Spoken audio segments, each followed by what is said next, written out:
जयगुरु ମୁଁ ଦେବରାଜ ୱେଲକମ୍ କରୁଛି ମୋ YouTube channel Debaraj life vision. ଆପଣମାନେ କେମିତି ଅଛନ୍ତି? ମୁଁ ତ ଭଲରେ ଅଛି, ଆଶା କରୁଛି ଠାକୁରଙ୍କ ଦ୍ୱାରା ଆପଣମାନେ ଭଲରେ ଥିବେ। ଭଗବାନ ସମସ୍ତଙ୍କର ମଙ୍ଗଳ କରନ୍ତୁ। ଆସନ୍ତୁ ଯିବା ଗୋଟେ ନୂଆ ବ୍ଲଗ୍କୁ। ଆଜି ନୂଆ ବ୍ଲଗ୍ରେ ଯିବା ଆମେ କେଉଁଠି ବାର୍ଷିକ ସତ୍ସଙ୍ଗ ଅଧିବେଶନ ଯିବା। ଯେଉଁ ବାର୍ଷିକ ସତ୍ସଙ୍ଗ ଅଧିବେଶନରେ ଦେଖିବା କ'ଣ ମାନେ ଆମର ଶ୍ରଦ୍ଧେୟ ବଣ୍ଟି ଭାଇଙ୍କର ବହୁତ ସୁନ୍ଦର ଯାଜନା। ଆପଣମାନଙ୍କୁ କେମିତି କ'ଣ ଲାଗୁଛି ନିଶ୍ଚୟ କମେଣ୍ଟ କରି ତ ଜଣାଇବେ। ଆଉ ଡେରି କରିବାନି, ଆସନ୍ତୁ ଯିବା ଦେଖିବା ଆମର ଶ୍ରଦ୍ଧେୟ ବଣ୍ଟି ଭାଇଙ୍କର ବହୁତ ସୁନ୍ଦର ଯାଜନା। ଆସନ୍ତୁ। परम दयाल परम प्रेममय श्री श्री ठाकुर परमाराध्य जगत जननी श्री श्री बड़मा परम पूज्यपाद श्री श्री बड़दा परम पूज्यपाद श्री श्री श्री आचार्य रातुल चरण मोर कोटिकोटि कर आज सत्संग उपस्थित भक्तिमती मातृमंडली गुरुभ्राता मंडली साधु संतन मंडली तथा ए माइक स्वर जिते दूर शुभा जाए से समस्त सत्संग प्रेमी श्रोता बंधु मानक मो आंतरिक राय एवं जयगुरु निवेदन करे। सत्संगर ए सीमित समय भितर श्री श्री ठाकुर को भावधारा को तोड़ धरवा मो भली गोटे अधम व मूर्खर योग्यता बाहर तथापि ए सत्संग आसिया भितर ठाकुर जिते टे बुझुची तोड़ धुलिया चेष्टा करी। मोर पूर्ववर्ती भाई सहतिर कथा बोलते आज जदि आज आम समाज को टे देखा न्यूज पेपर आड़ेबा ताले देखा पाइबा आज समाज रे गोटे भयर वातावरण गोटे युद्धर वातावरण रशिया यूक्रेन युद्ध 2.5 वर्ष है चली China by 2030 there is a high chance कि ताइवान ऊपर अटैक करो। एबे देखिले अमेरिका वेनेजुएला ऊपर अटैक कला आ एटा मध्ये जियोपॉलिटिकल एनालिस्ट मानकर कहबा कथा जे 2026 रे भारत पाकिस्तान में गोटे कॉन्फ्लिक्ट हबो। ये गोटे युद्धकालीन परिस्थिति ये भयावह परिस्थिति भितर आज आम भारत वर्ष रोचे एवं आगे चलचे निर्भय हो। सेदिन जो जनरल बिपिन रावत 2.5 वार कथा कहते मु तो जाने ना 2.5 कि 200.5 कारण भारत बाहर बहुत शत्रु मान अच्छा जो माने भारत वर्ष सनातन संस्कृति को ए सनातन धर्म को मूल इराडिकेट करने योजनाबद्ध भाव काम कर केवल भारत बाहर नुह भारत भितर स्लीपिंग सेल्स जो कहुची से जो विस्तार कर आज भारत वर्ष देखिए गोटे जस्ट गोटे रील देखुली जे वेस्ट बेंगल रे गोटे हमारे स्कूल रे सरस्वती पूजा कर देलानी कहीं ना सेठी ना हिंदू मैंने माइनॉरिटी आज देखा जाउची बांग्लादेश रे हिंदू मान को अत्याचार होची सुरक्षा दवा पई पुलिस अछि किंतु किछि करि पारुची। आज जदि आमे देखिबा आमे माने भाबू जे ए पूजा करूचे मंदिर जाउचे पुलिस माने अछंती ए समस्त हमको रक्षा कर देबे ताले जेता बेले 1991 रे काश्मीर मानकर एक्सोडस होला सेते बेले कोन से माने पूजा करनो थिले सेते बेले कोन पुलिस नथिला सेते बेले कोन ज्ञान नथिला सेते बेले कोन से माने मंदिर जाउ नथिले ताले काहे की गोटे राती रे गाली गाली चली कहि की गोटे राती रे पूरा हिंदू मानको हिंदू जो हमर काश्मीर पंडित मानको पूरा तोड़ी दिया गला। कौन कौन है आप काश्मीर फिल्म जो काश्मीर फाइल्स देखिए कि अनुमान करें कौ भाया बहाव कौ भाया नृशंसता कौ भली रेट रे आज कन्वर्जन चली कौ भली रेट रे आज आम छंगुर बाबा गोटे पढ़ी जो यूपी आसाला देखा बेले जब ब्राह्मण होता 30 लाख केतरी 20 लाख ये भाव में हिंदू माँ मान नारी मान कन्वर्ट कर पैसा रखा आज देखा जाए ख्रिश्चियन मिशनरी मैंने टार्गेट दिया गोटे वर्ष भितर गोटे मास भितर गोटे दिन भितर कन्वर्ट करने आज आदिवासी नहांती समस्ते कन्वर्टेड टू ख्रिश्चियंस आपण देखंतु नॉर्थ ईस्ट रे अछंती आज पूरा टोटली कन्वर्टेड टू ख्रिश्चियन ए हिमंत विश्व सह कहउछबी Jharkhand is going to be next Bangladesh मुसलमान को संख्या सेठी बढ़िया लागिछि ଦେଖନ୍ତୁ ଆଉ ଏଇଟା ସେତେବେଳେ ରବୀନ୍ଦ୍ରନାଥ ଠାକୁର ମଧ୍ୟ କହିଥିଲେ ଯେ ଏଇ ପୃଥିବୀରେ ଦୁଇଟା ହିଁ ଧର୍ମ ରହିବ, ଇସଲାମ ଆଉ ଖ୍ରୀଷ୍ଟିଆନ। କାରଣ ଆମେମାନେ ଯଦି ସହତ ନ ହଉ ତାହେଲେ ଆମମାନଙ୍କର ଦୁର୍ଗତି, ଆମର ଯେ କଣ ହବାକୁ ଯାଉଛି, କଣ ଆଗକୁ ହେଇଯିବ ଆମେ ଜାଣିନେ। ଅଜିତ ଡୋଭାଲ ଆମର ନ୍ୟାସନାଲ ଆଡଭାଇଜର ଅଫ ଇଣ୍ଡିଆ, ସେ ଗୋଟେ ସ୍ପିଚରେ ତାଙ୍କର କହୁଥିଲେ ହିନ୍ଦୁ ମାନେ ତ କୌଣସି ଧର୍ମ ଗ୍ରନ୍ଥକୁ ଜଳି ନାହାନ୍ତି, ହିନ୍ଦୁ ମାନେ ତ କୌଣସି ଆକ୍ରମଣ କରିନାହାନ୍ତି, ହିନ୍ଦୁ ମାନେ ତ କୌଣସି ଧର୍ମର ମାନେ ଯୋଉ ତାଙ୍କର ଯୋଉ କଣ କହିବା ଷ୍ଟ୍ରକ୍ଚର ମସଜିଦ ହଉ ଆମର ଇଏ ବି ହଉ କିଛି ତ ଭାଙ୍ଗି ନାହାନ୍ତି। ତାହେଲେ ସଦାବେଳେ ହିନ୍ଦୁ କାହିଁକି କଷ୍ଟ ପାଉଛି, ସଦାବେଳେ ହିନ୍ଦୁ କାହିଁକି ପ୍ରକୃତିତ ହଉଛନ୍ତି? ତାର କାରଣ ସେ କହିଲେ ଶକ୍ତିର ଅଭାବ, ସହତିର ଅଭାବ। ଆଜି ଶକ୍ତିର ସହତିର ଅଭାବ ସକାଶେ ଆଜି ଆମର ଏଇ ଦୁରବସ୍ଥା।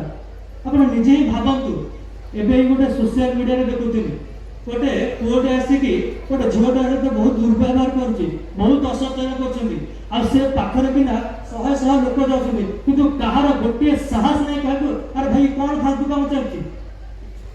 ଆଜି ଯଦି ଆମର ଯୋଉ ଘର ଛାତକୁ ଲଗେଇକି ଜଣେ କିଏ ମଡେଇକି କହିଦଉଛି, ଆମ ପଡୋଶୀ କିଏ ମଡେଇ ଦଉଛି, ଆମର ଏତିକି ସାହସ ନାହିଁ ତାକୁ କହିବା ପାଇଁ ଯେ ଭାଇ କଣ ତମ ଯେତିକି ଜାଗା ସେତିକିରେ କଣ ମଡେଇ ଦଉଛ, କଣ ମୋ ସହିତ 10ଟା ଲୋକ ମୋ କଥାକୁ ସମର୍ଥନ କରିବା ପାଇଁ ମୋ ସହିତ ଆଗକୁ ବାଢୁନାହାନ୍ତି, ସହମତି ନାହିଁ। ଆଉ ଯଦି ବି ସେ ଲୋକଟେ ଆସୁଛି ମୋ ଭିତରେ ସେଇଭଳିଆ ସାହସ, ପରାକ୍ରମ, ଶକ୍ତି, ପ୍ରସ୍ତୁତି ନାହିଁ ଯେ ଦିଟା ମାରିକି ତାର ହାଡ଼ ପିଞ୍ଜରା ଭାଙ୍ଗିଦେବି, କାରଣ ମୁଁ ଆଜି ଏକୁଟିଆ। ଆଜି ଯୋଉ ଦେଖିବା ଆମର ଦେଖନ୍ତୁ ଆଜି ଦେବାଦେବୀ ଯୋଉ ଫର୍ମ ଫିଲଅପ ଆଜି କରୁଛେ, ଆମେ କଣ ବାହାଘରରେ ଯୋଉ କାର୍ଡ ଦଉଛି ସେଠି ଆମର ଦେବାଦେବୀଙ୍କର ଫଟୋ ଲାଗୁଛି, ଆଉ ସେଇଗୁଡାକ ଚିରିକି ଯାଇକି ନର୍ଦ୍ଦମାରେ ପଡୁଛି। ଆମକୁ କଣ ଦେବାଦେବୀଙ୍କର ଏଠି ଅପମାନ ହଉଛି? ଆମେ କେବେ ପ୍ରତିବାଦ କରିଛେ? ଆଜି ଆମ ଘର ସାହି ପାଖରେ କିନା ମଦ ଗଞ୍ଜେଇ ଦୋକାନ ହଉଛି, ଏ ମଦ ଗଞ୍ଜେଇ ଖାଇକି କେତେ କେତେ ୟୁଥ ୟଙ୍ଗ ମାସ ନଷ୍ଟ ହେଇ ଚାଲୁଛନ୍ତି, କେତେ କେତେ ମଦୁଆ ଗୋଟେ ଗୋଟେ ଇଲେକ୍ସନରେ ଶହ ଶହ ମଦୁଆ ସୃଷ୍ଟି ହଉଛନ୍ତି, ଯୋଉଥିପାଇଁ ଆଜି ବିଶୃଙ୍ଖଳା, ଯୋଉଥିପାଇଁ ଆଜି ଚୋରି ରାହାଜାନୀ ଏସବୁ ବଢି ବଢି ଚାଲିଛି। କେବେ ଆମେ ପ୍ରତିବାଦ କରୁଛେ? କେକ୍ କାଟିବା କଣ ଆମର କଲଚର ଥିଲା? ଜିରୋ ନାଇଟ୍ ସେଲିବ୍ରେସନ କଣ ଆମ କଲଚର ଥିଲା? ଆମେ କେବେ କେବେ କହିପାରୁଛେ ଜଗନ୍ନାଥଙ୍କ ସଂସ୍କୃତି, ମହାପ୍ରଭୁ ଲିଙ୍ଗରାଜଙ୍କ ସଂସ୍କୃତିରେ ଆଜି ଏକାଠି ହେଇକି ଆମେ କହିପାରୁଛେ କି ଆମ ସଂସ୍କୃତି ରକ୍ଷା କରିବା ପାଇଁ ଆମେ କହିପାରୁଛେ? ସେ ସାହସ ଅଛି? ସେଥିପାଇଁ ଶ୍ରୀ ଠାକୁର କହିଲେ ଯଦି ଆତ୍ମରକ୍ଷା ଭଳି ସାହସ, ସହନ୍ତି, ବୀର୍ଯ୍ୟ, ପରାକ୍ରମ, ପ୍ରସ୍ତୁତି ଯଦି ନଥାଏ ତାହେଲେ ପଶୁ ଭଳିଆ ଧୀରେ ଆତ୍ମସମର୍ପଣ କରିବାକୁ ପଡିବ। ଆଉ ଏ ଆତ୍ମସମର୍ପଣ କରିବା ଭିତରେ ଦେଇ ତମର ବଞ୍ଚିବା ବଢିବା ଜାଗା ତିଷ୍ଠି ରହିବନି, ତିଷ୍ଠି ରହିବା ନାହିଁ। ଆମେ ବଞ୍ଚିବା କି ମରିବା ତାର ଗ୍ୟାରେଣ୍ଟି ନାହିଁ। ହୁଏତ ଏଠି ଆସି କିଛି ଜଣ ଭାବୁଥିବେ ଏ ସତ୍ସଙ୍ଗରେ ଆସିକି କଣ ଏମିତି ସବୁ କହୁଛନ୍ତି, ସତ୍ସଙ୍ଗ ଆସିକି ଧର୍ମ କଥା ଶୁଣିବି, ଭାଗବତ କଥା ଶୁଣିବି, ଏଠି ଗୋଟେ ସହନ୍ତି କଥା କହୁଛନ୍ତି, ଏସବୁ ଭାରତ ବର୍ଷ କଥା କହୁଛନ୍ତି। କାରଣ ଆମ ଭାରତ ବର୍ଷ ଏମିତି ନଥିଲା। 33 କୋଟି ଦେବାଦେବୀଙ୍କର ଭାରତ, ଏ ଯୋଉ 33 କୋଟି ଦେବାଦେବୀଙ୍କର ଦେଶ ଥିଲା ଏ ଭାରତ ବର୍ଷ, ଯୋଉଟାକୁ ସତ୍ସଙ୍ଗରେ ଆସି ଜାଣିଲି ଯେ ସେତେବେଳେ କୁଆଡେ ଏଇ ଭାରତ ବର୍ଷର ସଂଖ୍ୟା ଥିଲା 33 କୋଟି, ଆଉ ସେଠି ପ୍ରତ୍ୟେକଟି ଲୋକ, ପ୍ରତ୍ୟେକଟି ମଣିଷ, ପ୍ରତ୍ୟେକଟି ପୁରୁଷ ନାରୀ ଦେବଚୁଲକ ଥିଲେ। କହିବା ଭିତରେ କେତେ କଣ ମନକୁ ଭାସିଯାଏ। ତଥାପି এই যে ଭାରତବର୍ଷରେ ଏଭଳି ଅବନତି ଘଟିଛି। ଆଜି ଯେ ଠାକୁର କହିଲେ ଯେ ଆମର ସିଭିଲାଇଜେସନଟା ଏତେ ଉନ୍ନତ ଥିଲା, ଯାହା ଆପଣ ଦେଖନ୍ତୁ ଏ ସାଉଥ ଇଣ୍ଡିଆ ମାନଙ୍କରେ ଏବେ ବି ଲିଙ୍ଗରାଜ ମନ୍ଦିର ଦେଖନ୍ତୁ, କୋଣାର୍କ ମନ୍ଦିର ଦେଖନ୍ତୁ, ଏ ଯୋଉ ଭଳିଆ ଆର୍କିଟେକ୍ଚର ହେଇଛି ଏବେ ବି ଆମେ କଳ୍ପନା କରିପାରୁନେ ଏଇଟା କେମିତି କଲେ। ଯାହାର ଯୋଉ ଜାତିର ଯୋଉ ସିଭିଲାଇଜେସନ ଆର୍କିଟେକ୍ଚର ଏତେ ଉନ୍ନତି, ସେ ଭାବନ୍ତୁ ସେ ଜାତିଟା କେତେ ଉନ୍ନତ ଥିଲା। ଠାକୁର କହିଲେ ଏ ଭାରତ ବର୍ଷ, ଏ ଆର୍ଯ୍ୟ ପୃଷ୍ଟି, ଏ ହିନ୍ଦୁ ଜାତି ଏତେ ଉନ୍ନତ ଥିଲା, ଏତେ ଉନ୍ନତ ଥିଲା, ଯୋଉଟା କି ଆଜିର ସିଭିଲାଇଜେସନ ସେ ପର୍ଯ୍ୟନ୍ତ ପହଞ୍ଚି ହିଁ ପାରିନି। ଏ ଭାରତ ବର୍ଷରେ ଏଭଳିଆ ଅସ୍ତ୍ର ଶସ୍ତ୍ର ଥିଲା। ବିଦେଶର ଯୋଉ ମାନେ ଆତଙ୍କବାଦୀ, ଯୋଉ ଆତଙ୍କବାଦ କହିବନି, ଯୋଉ ବି ଆକ୍ରମଣ କରୁଥିଲେ 10 ଥର ଭାବୁଥିଲେ ଭାରତ ବର୍ଷକୁ ଆକ୍ରମଣ କରିବା ପାଇଁ। ଯେମିତି ଆଜି ଆମେରିକାକୁ ଆଟାକ୍ କରିବା ପାଇଁ ଗୋଟେ ଲୋକ 10 ଥର ଭାବିବ, କାରଣ ଏତେ ନ୍ୟୁକ୍ଲିୟର ୱାରହେଡ୍, ଏତେ ୱାରସିପ୍, ଏତେ ସବୁ ନାଭି ଏତେ ଷ୍ଟ୍ରଙ୍ଗ ଯେ ସେ ଚିନ୍ତା ହିଁ କରିପାରିବେନି ଆମେରିକା କେମିତି ଆଟାକ୍ କରିବା। ଭାବନ୍ତୁ ଭାରତ ବର୍ଷର ସେଇଭଳିଆ ଅବସ୍ଥା ଥିଲା। ଭାରତ ବର୍ଷର ସେ ପରାଧୀନତା ଆସିଲା କେମିତି? ए भारत वर्ष रे लड़ुआ जातिटा आज एमती केमिति जो भिड़ु होइकी का पुरुष होइकी भितर साहस नहीं शक्ति नहीं ए भले अवस्था आसिला केमिति पराधीनता हेला केमिति जते बेले ठाकुर देशबंधु चित्तरंजन दास को पचारछंती जे भारत पराधीन हेला काहेकि से देशबंधु चित्तरंजन दास कहउछंती ए सहतिर अभाव ताले सहतिर अभाव हेला काहेकि ठाकुर पचारछंती सेतले देशबंधु चित्तरंजन कहउछे जे परस्पर को सही बही न परिबा स्व प्रधान हेबा निजर केमती बड़ हेबी से जो जिनसटा जो आमे जो पढ़िचे गोपबंधु दास को मो जीवन पछे नरक पड़िते जगत उद्धार हो कि आमर हेइतिला जगत पछे नरक पड़िते मो जीवन उद्धार हो एई भला भाव नै कि स्व प्रधान नै कि आज भारत वर्षटा गोला नै गला आपण भाबुते एटा बोले मिछ कथा आपण भाबुते रे कोन प्रकृति रे एंती हेइची आपण जे देखिबे ए इतिहास से पृष्ठ को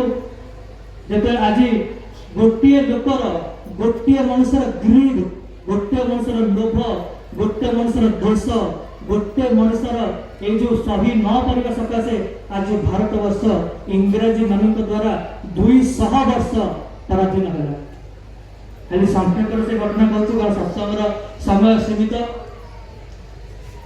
जिते सिराजुद्दौला 20 वर्ष बयस मुगल जो आम बेंगल राजा हेले सेतेबेले ताकर जे कमांडर थिले आर्मी मानकर जो कमांडर मीर जाफर ताको से पदर हटे कि गोटे यंग लीडर को ता बदल में बसले एवं एमिति किछि से एक्शंस नेले जोथि पई बड़ बड़ धनी बड़ बड़ जमींदार मानक से एक्शन ता देह को गलानी से माने सही पारले जोथि पई मीर जाफर का भितरे गोटे एनवी आसिला गोटे द्वेष आसिला सिराजुद्दौला पतन करने सिराजुद्दौला को हरैया आउ जगह निजे किंग हवा अब ब्रिटिशर्स माने सेतेबेले जेतेबेले एई खबर पाइले सेतेबेले से कोन कले ना सिराजुद्दौला को ए जो हमर कोन मीर जाफर को गोटे चिठी लिखि पठैले चुक्ति करिया पे सेई नवाब को जो कोन पैलेस भीतर ही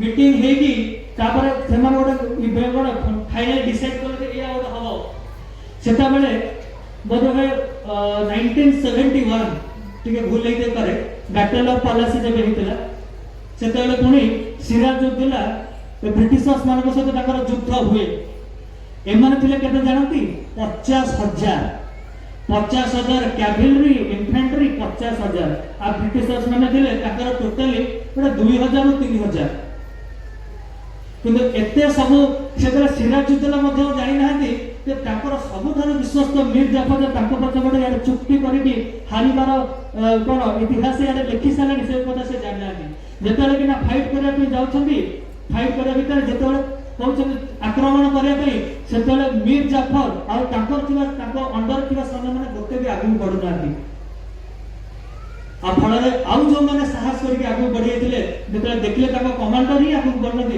से माने मध्ये साहस कर पलेनी 3000 ब्रिटिश आसी गुड़ी मारी के चली जाउछंती किछि अर्ध घंटा भितरे जे आकर जेते सब थिला अधार अध सैन्य परास्त आउ से सिराजुद्दौला दौड़ी माने बेदाले होला बिट्रे देला विश्वासघात कहला विश्वासघात भारत वर्ष रे बहुत नुआ जेबे जदि भी भारत वर्ष हारिची ता पछरे ही विश्वासघातकटा ही अछि ए ट्रेकरस जिनसटा ही अछि बेदाले बेले विश्वासघात हेची चली हेची आ सेते बेले केना मीर जाफर हेचबी ता परे ए बेंगल प्रोविंस जेते सेडी केना बहुत ही गोटे उन्नत थिला सेटा ब्रिटिशर्स मानको अंडर को आसी हेची फास्ट वाला बेंगल तापर ओडिशा तापर झारखंड तापर पूरा Bharatvarsh from Bengal to the Bharat गोटे लोकर ए जो सही को न परिबा सोस प्रदान हवा सकासे भारत आज 200 वर्ष मुगी जो हमर इंग्रेज मानक अधीन रहिला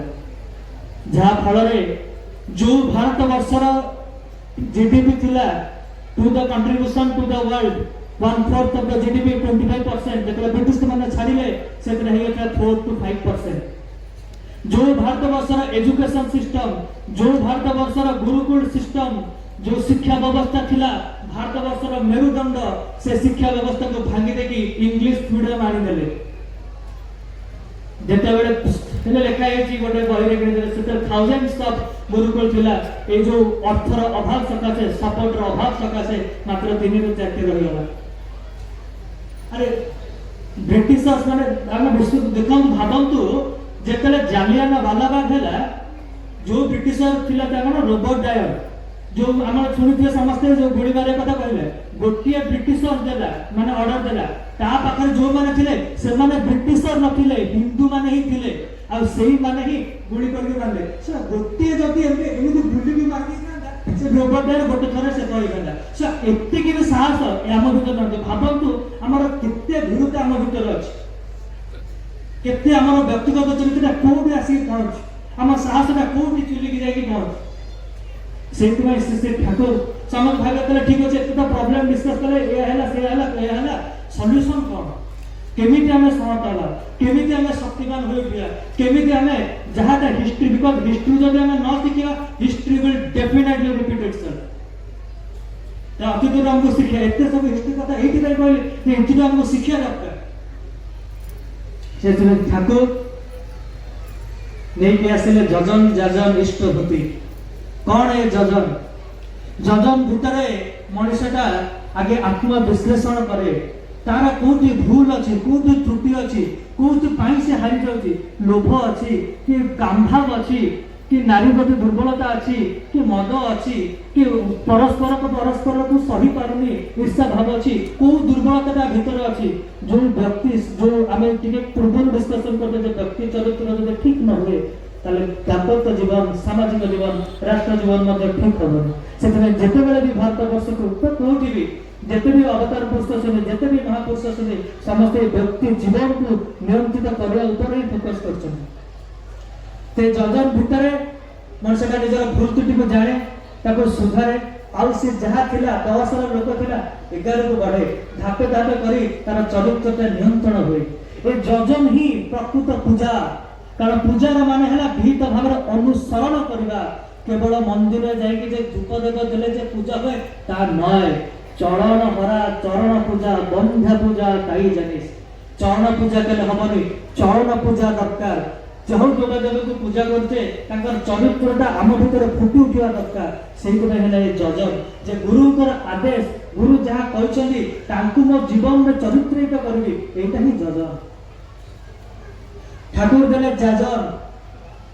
ଯାଜନ ଭିତର ଦେଇ ପରସ୍ପର ପ୍ରତି କରିବା, ପରସ୍ପର ସୁଖ ଦୁଃଖରେ ସହାୟ ହେବା, ପରସ୍ପର ବଞ୍ଚିବା ବଢିବାରେ ସହାୟ ହେବା।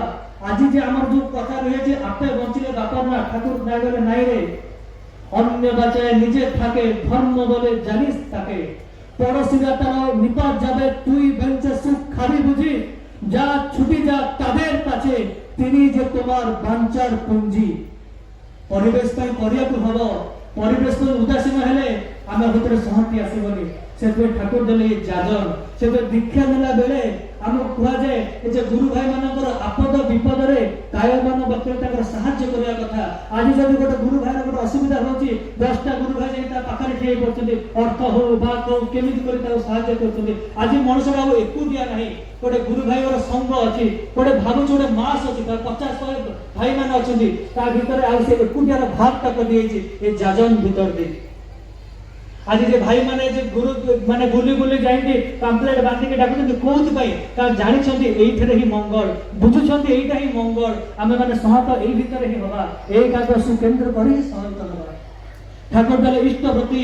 এই যে ଆମେ ବିଚ୍ଛିନ୍ନବାଦ ହେଇକି ରହିଛେ, এই যে ଏକୁଟିଆ ହେଇକି ରହିଛେ, ସେଇମାନଙ୍କୁ ଯୁକ୍ତ କରିବା ପାଇଁ, এই যে ଗୋଟିଏ ସୂତ୍ରରେ ଯୋଗଯୁକ୍ତ କରିବା ପାଇଁ ଠାକୁର ଦେଲେ ଏଇ ଯୋଉ ଇଷ୍ଟଭୂତି। ଯୋଉ ଭରଣ ପୋଷଣ କରିବା ଭିତରେ ଆମେ ଦେଖିଛେ, ଯେତେବେଳେ କିନା ରାମଚନ୍ଦ୍ରଙ୍କର ଭରଣ ପୋଷଣ କରିବା ଦେଇ ଆଜି ବାନର ସେନା ସେତେବେଳେ ଉଠି ଯାଇଥିଲା, ଆଉ ସେ ଲଙ୍କାକୁ ବିଧ୍ୱସ୍ତ କରି ସୀତାମାଙ୍କୁ ଆଣିକି ଅଧର୍ମ ବିରୁଦ୍ଧରେ ଧର୍ମର ଜୟ ହୋଇଥିଲା। ଆଜି ଯେ ସେ ଶ୍ରୀକୃଷ୍ଣଙ୍କର ଭରଣ ପୋଷଣ କରିବା ଭିତରେ ଦେଇ ଆଜି ଯେ ପାଣ୍ଡବ ମାନେ କୌରବ ମାନଙ୍କୁ ଯୁଦ୍ଧରେ ହରାଇଥିଲେ, ସେଠି ମଧ୍ୟ ଅଧର୍ମ ବିରୁଦ୍ଧରେ ଧର୍ମର ପ୍ରତିଷ୍ଠିତ ହୋଇଥିଲା ଏ ଯେ ଭରଣ ପୋଷଣ କରିବା ଭିତରେ। আর ସେଥିପାଇଁ ଦରକାର ଏ ଆଦର୍ଶ ପ୍ରତି ଭକ୍ତି। କାରଣ ଠାକୁର କହିଲେ ପ୍ରୀତି ନଥିଲେ ପରାକ୍ରମ ଆସିବନି। ଆଉ ଆଜି ଯେ ଏ ଯୋଉ ଆମର କହୁଥିଲି, ପ୍ରକୃତରେ ମୁଁ ଭାଗ୍ୟବାନ ମନେ କରେ ଏ ମାଉସୀ ସତ୍ସଙ୍ଗ ଆଉ ପୂଜ୍ୟ ନରେନ୍ଦ୍ରଙ୍କୁ ଯେ ଦୀକ୍ଷା ସମୟ ନେବା ବେଳେ ଏ ଏକ୍ସରସାଇଜ ମୁଗମୁତ କଥାଟା କହିଥିଲେ, ଯୋଉଟାକୁ ଯିଏ ବି ଏ ମାଉସୀ ସତ୍ସଙ୍ଗର ପ୍ଲାଟଫର୍ମରେ ଯିଏ ବି ଦୀକ୍ଷିତ ହେଇଛି ସେ ତା କାନରେ ଏଇ କଥାଟା ନିହାତି ମିଳିଛି, ଭାଇ ଏକ୍ସରସାଇଜ କରିବେ, ଭାଇ ମୁଗମୁତ ଖାଇବେ, ଭାଇ ସଂଯମ ରଖିବେ, ଭାଇ ମାତୃଜାତି ଅନ୍ନକୁ ଡିଷ୍ଟାନ୍ସ ରଖିବେ, ଭାଇ କାଛା ପିନ୍ଧିବେ। କାହିଁକି ନରେନ୍ଦ୍ର କଥା ହେଇଥିଲେ ପରେ ବୁଝିଲି ଏ ଭାଇମାନଙ୍କ ଆଲୋଚନାରେ ଯେ ଧର୍ମକୁ ପାଳନ କରିବା ପାଇଁ ଶକ୍ତି ଦରକାର। ଆଜି ଆମେ ବହୁତ କଥା ଶୁଣୁଛେ କିନ୍ତୁ ଆମେ କରିପାରୁନେ। ଗୋଟେ ଆମର ହିତୋପଦେଶରେ ଗୋଟେ କଥା ଥିଲା, ଉଦ୍ୟମେନ ହି ସିଦ୍ଧନ୍ତି କାର୍ଯ୍ୟାଣୀ ନା ମନୋରଥି न हि ସୁପ୍ତସ୍ୟ ସିଂହସ୍ୟ ପ୍ରବେଶନ୍ତି ମୁଖ୍ୟ ମୃଗା। ଆରେ କରିବା ଭିତର ଦେଇ ଆମର ସିଦ୍ଧିଟା ହବ, ଭାବିଲେ ହବନି, ଚିନ୍ତା କଲେ ହବନି। ଗୋଟେ ଶୋଇଥିବା ସିଂହ ପାଖକୁ ହରିଣଟା ଆପେ ଆପେ ଯାଉନି, ତାକୁ ମଧ୍ୟ କସରତ କରିବାକୁ ପଡୁଛି, ତାକୁ ମଧ୍ୟ ଯାଇକି ତାକୁ ଆଟାକ୍ କରିବାକୁ ପଡୁଛି। ଆଉ ଯେତେବେଳେ ନରେନ୍ଦ୍ରଙ୍କୁ ଏ ଶିଖର ଜଣେ ଭାଇ ପଚାରିଥିଲେ ଯେ ଆପଣ ଏଇ ଯୋଉ ଆନ୍ଦୋଳନ ଯୁବକ ମାନଙ୍କୁ ନେଇ ଯୋଉ ଆନ୍ଦୋଳନ କରୁଛନ୍ତି, ଆଜି ଏ ଯୋଉ ମୁଗଭୂତ ସଂଯମ କାଛା କଥାଟା କହୁଛନ୍ତି, ଆଜି ଏ ଯଜମ ଯାଜନିଷ୍ଠ ବୃତ୍ତି କଥା କହୁଛନ୍ତି, ଏ ଭିତରେ ପାଳନ କରିବା ଭିତରେ କଣ ହବ? ସେଠି ନରେନ୍ଦ୍ର ଉତ୍ତର ଦଉଛନ୍ତି 200 ବର୍ଷ ଭିତରେ ଏ ଓଡିଆ ଜାତି ଶିଖ ଜାତି ଭଳି ହେଇଯିବ। ଆଜି ଶିଖ ଜାତିଙ୍କର ଭୂମିକା ଦେଖନ୍ତୁ। ଆରେ ଯୋଉଠି ଗଲେ, ଅଷ୍ଟ୍ରେଲିଆ ଗଲେ, କାନାଡା ଗଲେ, ଆମେରିକା ଗଲେ, ଯୋଉଠି ବି ଗଲେ ତାଙ୍କର କେଶ କଣ କାଟିଛନ୍ତି, ପଗଡି କଣ ଖୋଲିଛନ୍ତି, କୃପାଣ କଣ ବାହାର କରିଛନ୍ତି, କେମିତି? ଆଜି ଦେଖିବା ଗୋଟେ ଏବେ ହିଁ ଦେଖୁଥିଲି ଯେ ଆମର କଣ ଗୋଟେ ସ୍କୁଲରେ କିନା ଗୋଟେ ପିଲାଟା, ଛୋଟ ପିଲାଟା ଗୋଟେ ତିଲକ ନେଇକି ତିଲକ ଲଗେଇକି ପିନ୍ଧିକି ପଳେଇଥିଲା ବୋଲି ତାକୁ ବାହାର କରିଦେଲେ ସ୍କୁଲ କିନା। and we don't protest for it। ସମୟ ସଂକ୍ଷିପ୍ତ, ତେବେ ଏତିକି କହିବି ସେ ଛୋଟ ବେଳର ଗୋଟେ କଥାଟା ମନେ ପଡୁଥିଲା ଯେ ଯେମିତି ଗୋଟେ ସେ ଯୋଉ ବୁଢା ବାପାଟେ ତାର ପୁଅକୁ କହିଥିଲା, ଯଦି ତାକୁ ଗୋଟିଏ କାଠି ଦେଇ କହିଥିଲା ଭାଙ୍ଗିବା ପାଇଁ, ସେ ଭାଙ୍ଗି ଦେଇଥିଲା, ଦିଟା କାଠି ଦେଇ କହିଥିଲା ଭାଙ୍ଗି ଦେଇଥିଲା, ଯେତେବେଳେ ଗୁଚ୍ଛେ କାଠି ଦେଲା ଭାଙ୍ଗି ପାରିଲେନି। ସେତେବେଳେ କିନ୍ତୁ ସେ ଗୋଟେ କଥା କହିଥିଲା, ଯୋଉଟା ସମସ୍ତେ ଆମକୁ ଗୁଚ୍ଛ ହେଇକି ରହିବାକୁ ପଡିବ, ଆମକୁ ସହନ୍ତ ହେଇକି ରହିବାକୁ ପଡିବ। ଯଦି ସହନ୍ତ ହେଇକି ନ ରହିବା ଆମେ, ତାହେଲେ Jay Sai Deepak advocate of Supreme Court ଗୋଟେ କଥାଟା କହିଥିଲେ, we are while when we are sharpening our speech, one community is sharpening their swords। Be aware with whom we are fighting with the mentality we are fighting with। ଆମେ ଖାଲି କହିବା ଭିତରେ ଯଦି ରହିଯିବା, speech ଦେବା ଭିତରେ ରହିଯିବା, ଭାଷଣ ଭିତରେ ଯଦି ରହିଯିବା, ତାହେଲେ କିନ୍ତୁ ହୁଏନି। ଆଉ ଗୋଟେ କମ୍ୟୁନିଟି ନା ନଉନି ଜାଣିପାରୁଥିବେ, ସେଠି ଖଣ୍ଡାକୁ ସଫା କରିବାରେ ବା ଚକଚକ କରିବାରେ ଲାଗିଛନ୍ତି। ତ ଆମକୁ ସେଇଭଳିଆ ସହନ୍ତ ହେବାକୁ ପଡିବ। ଠାକୁରଙ୍କୁ ଜୀବନରେ ଗ୍ରହଣ କରି ମୋର ପରମାର୍ଥ କହିବେ ଯେ କାହିଁକି ଠାକୁର କହିଲେ ଏକ ଆଦର୍ଶ ସେ ଚଲେ ଯାରା ତାରେ ସମାଜ ଗଢା। ଆଜି ସମାଜକୁ ଗଢିବାକୁ ହେଲେ ଗୋଟେ ଆଦର୍ଶଙ୍କ ଛତ୍ର ଛାୟାକୁ ଆସି ଆମକୁ ସହନ୍ତ ହେବାକୁ ପଡିବ, ଆଗକୁ ବଢିବାକୁ ପଡିବ। ତେବେ ହିଁ ଆମେ ଯୋଉ ଦୁରାବସ୍ଥା ଆଗକୁ ଯାଉଛି ସେଥିରୁ ଆମେ ନିଜକୁ ରକ୍ଷା କରିପାରିବା। आज ब्लॉग तुम देखिले कि सद्य बंटी भाई बहुत सुंदर जाजन आपको केमता लगे निश्चय कमेंट कर। पुणी देखा गोटे नया ब्लॉग रोचे। नमस्कार, जय जगन्नाथ, जय जगन्नाथ।